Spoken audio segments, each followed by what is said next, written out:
Welcome to Kenton's videos. Enjoy the video. You start by enabling voice access so your phone listens reliably. Open Settings, go to Accessibility and turn voice access on. Grant microphone and accessibility permissions when prompted. Once done, choose how it activates. Pick Hey Google for hands-free or any screen for full device control. Make sure to allow notification access so prompts appear. You're setting the foundation. Permissions control what the assistant can do, and the activation method decides when it will respond. Next, configure how the assistant behaves and responds. Open the Google app, go to Voice Settings, and train Voice Match so it recognizes you. This improves accuracy and security.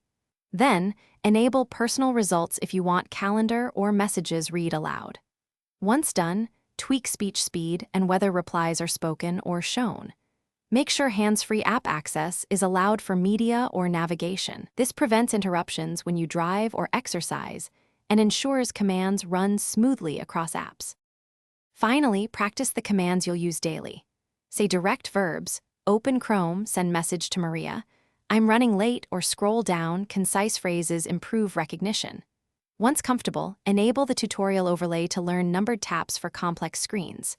If things go wrong, reboot, retrain the voice model, and verify microphone and accessibility permissions. Also check background noise and battery saver modes. They commonly block listening. With these final steps, voice control should be fast, accurate, and reliable. Thanks for watching. Consider subscribing if we helped you.